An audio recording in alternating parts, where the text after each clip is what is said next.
Good afternoon, welcome to this video of trying to prove the CVE on Rsync 3.2.7 and trying to find out the latest version vulnerabilities too. So first one here, we will try to set up the environment for the old version of Rsync that is vulnerable.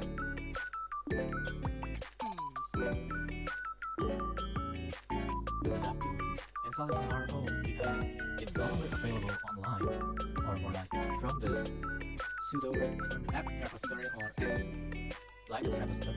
It's not available from directly download and building it. Okay, so the first one, let's look at CVE-2024-12088. A safe symlinks bypass. The root cause lies in the unsafe symlink in util1.c, this method right here. This function calculates the lexical depth of a path by incrementing a counter for normal path directories such as a/, and decrementing it for //. As we can see, it will decrement it if it's //. So, if we construct a malicious symlink padding such as a/a/a followed by // your target folder, the depth counter will mathematically balance out to 0 as we add 3 minus 3, it will be still at 0. And the function erroneously assumes that the path is safe, allowing us to escape the destination directory. Let's look at our exploit script. Okay, so for the exploit, we will create the temporary file or the proof of concept safe link bypass file and put it on /tnv/target file.txt. And then we will create the assignment or the exploit folder and the source and the destination folder. And we will create a symbolic link for it. And again, we will create a symbolic link to current directory as A, and then we will create a symbolic link that points to current directory 6 times and then go out 4 times, and then go out to the target folder. After that, we will execute.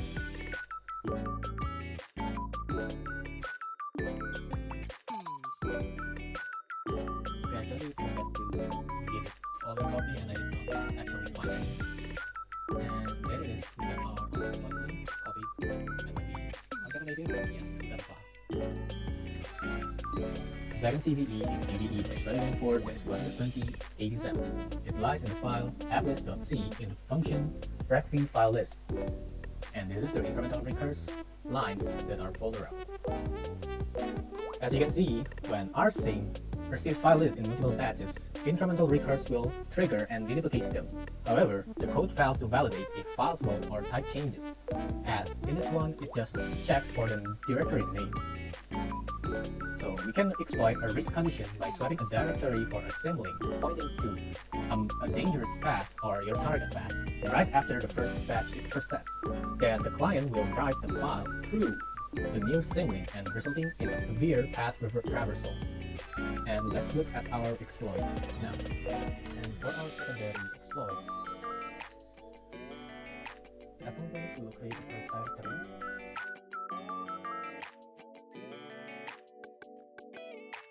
And we will also create a successful file target right and decide that we successfully do the exploit. And after that, we will create padding files around 50,000. So we can trigger the race home.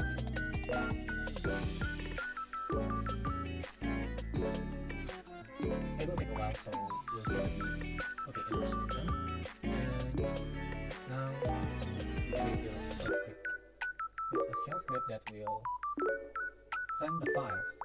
And when the first batch already finished being sent, the second batch will try to edit or change the destination and change it to malicious one, so we are right outside of our target destination.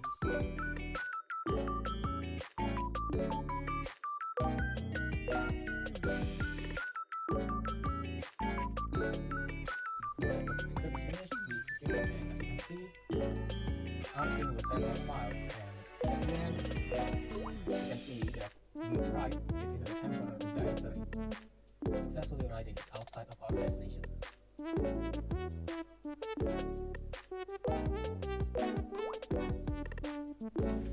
Okay, the third vulnerability is CVE-2024-12084. It's a heap buffer overflow in sender.c. Exactly in this line, read buff, which will trigger when you receive the sums or the checksums. And as you can see, it's just the read buff function will just receive a char buff at its size without checking. And when we look at the sum.2 in Rsync.h, the definition here in the struct sum2 in the sum buff struct, you can see that sum2 is hard-coded as sum length, where sum length is 60. And as we can see, Rsync also supports the defines where it can have max digest length as SHA-256 digest length, which when you see it's 64. So the sender code attacker can hijack the ST length as this function did not check it or have any guard, it just receives it. So with the limitation on 16 bytes, when attacker attacks with more than 16 bytes, it will result in heap buffer overflow and allows the attacker to do a code injection. Theoretically, they can take over the shell or anything else after they succeeded the buffer overflow.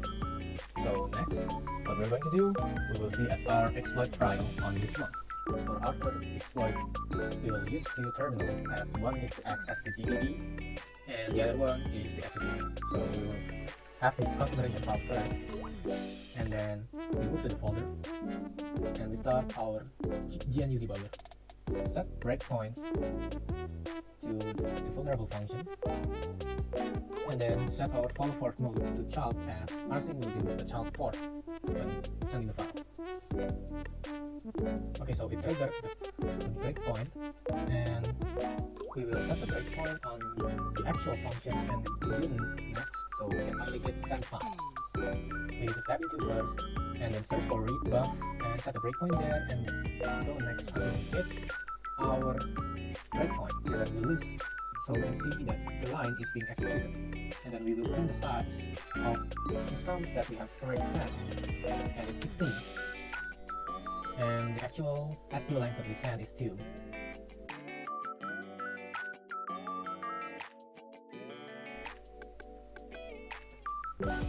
But this shows that the code will be executed regardless of it.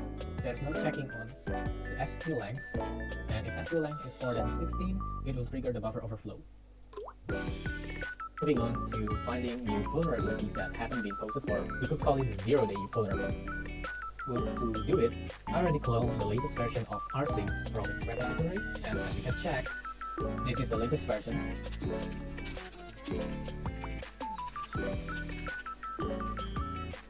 It's version 3.4.2. This is the latest released version currently available. So, in order to check this, I will run two tools. The first one is Flaw Finder, but since I already ran it before, I don't need to run it. And the second one is CVE check.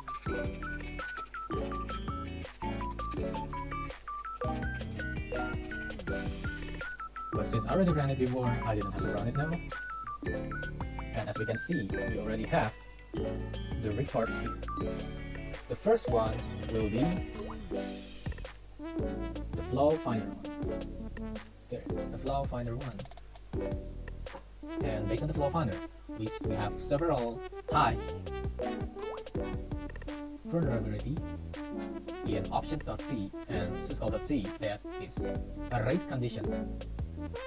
As you can see, this is CVE-2024-12088 and the description is that this is following arguments. So if attacker can move those files, then race conditions will happen because they use chown change own instead of chown. And then we have another race access, but we will do ones from, we will find another report from the CVE check. And from the CVE check, we have no pointer redundant. That will lead to a buffer overflow.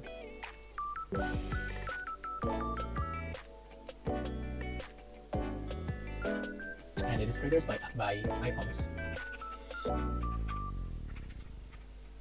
This one. It is triggered by null pointer reference, which could lead to buffer overflow, because this function's file can be null. The second argument is null. And so we can check at the code. So this one will execute a change path name, and the change path name will call str duplication, which is a macro to redefine their own string duplication, which is just allocating, and then they have their own malloc, which is allocating the memory. Yeah, and then do a memcopy on that string for the string duplication. And as you can see, if we put null here, and it will definitely overflow, which is 6 segmentation fault, where we already defined our exploit. Ignore this one. Okay, so we define our exploit here. Actually, not that one. Okay, so as we can see, we already defined our exploit here. We define 2 exploits, which the first one is to bypass directly to prove that string duplication will definitely crash. I already compiled the file, so I don't need to compile it again. So if we just run, there we go. It will create a segmentation fault or a buffer overflow because we put the string duplication as null. So this is directly injected into the main. And then we try to do it directly here by adding exploit counter and then changing the file name, changing the file directory name if there are 2 files that are being transported, and if we change the directory name to null.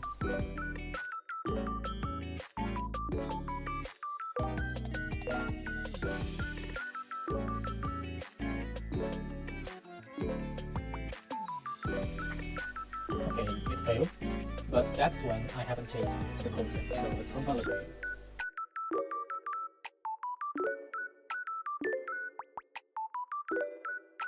And yes, it still failed.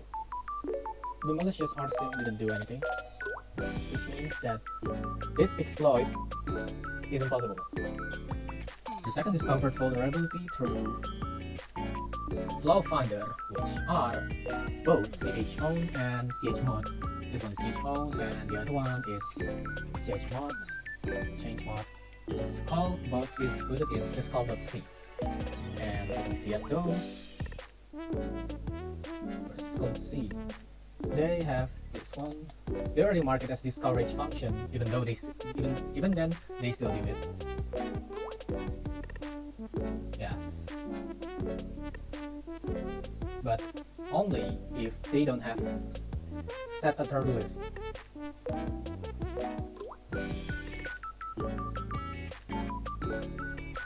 So let's try doing our exploit by creating a swapper file that will swap file quickly, and then the risk condition, which will try to change mod after we overload the CPU and I/O in the background. Yes, this swapper is to create the race condition. So let's try doing it. It will take for a while, so let's just wait.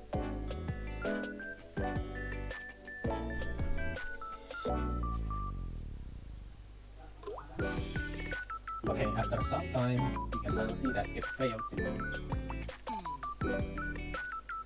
And the race condition might be caused by, the race condition might fail because of the defects in the OS. That the modern kernel won't allow us to exploit this. Alright, so that's for the vulnerability, and thank you for watching.